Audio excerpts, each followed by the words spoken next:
So today we learned that 339,000 jobs were created last month. That's more than 13 million jobs created since President Biden took office.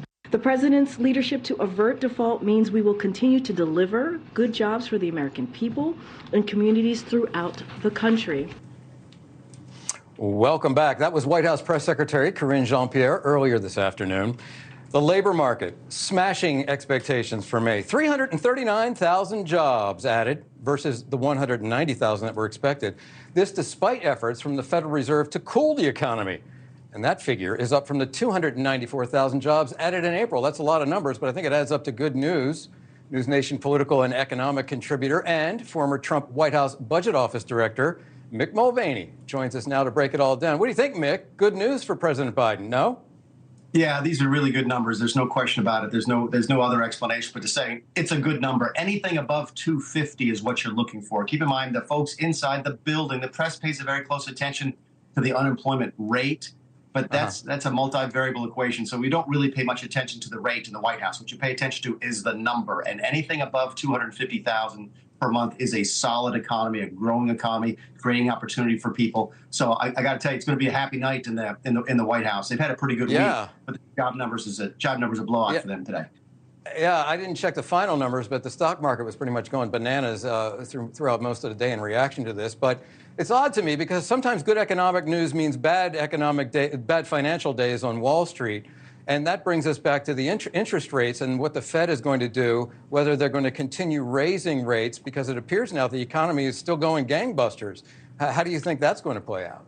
Yeah, that's the catch-22 here. What you're going to hear is, oh my goodness, there's more people working, they're making more money, that's inflationary. The Fed is going to have to raise rates, and they'll probably take a good look at that. In fact, I think some of the markets predicted that the chances of another quarter-point increase next month are actually going up because of this good jobs number. But I got to tell you, from a political standpoint and even from an economic standpoint, if you're the president of the United States, if you're running the government, you'd much rather have more people working than not.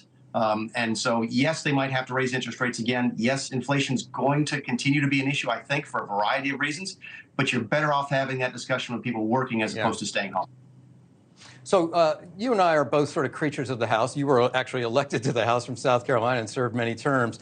I want to show you a full screen, a quote from Representative Andrew Clyde.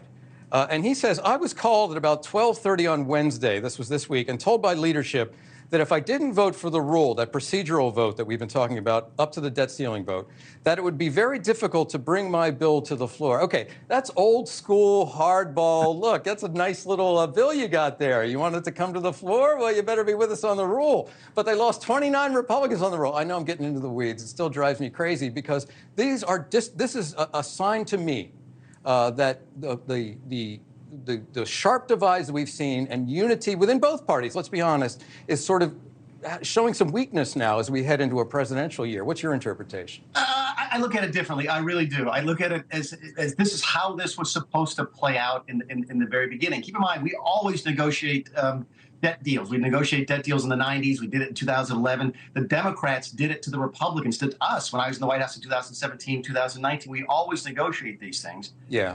And what you always end up with is something that is bipartisan, keeping in mind you got to have 60 votes in the Senate, so it's almost always going to be bipartisan. And you're supposed to lose the right-wing fringe and the left-wing fringe in Congress when you've got a truly bipartisan bill. Yeah, the rule vote, keep in mind about, I think, 29 Republicans voted against the rule vote. That's a much more mutinous thing to do than actually vote against the bill. That's why you saw 71 Republicans vote against the bill, but only 29 voted against the rule. No, you're right. That's inside baseball. But I think if you're Kevin McCarthy, you're slightly more worried about the 29 votes against the rule than you were about the 71 votes against the legislation. Yeah. Hey, Mick, Lauren Wright here. What do you think the major debates between Democrats and Republicans coming up are going to be? It seems like there's a basic disagreement among both parties about whether such a sizable national debt is even a problem in the first place.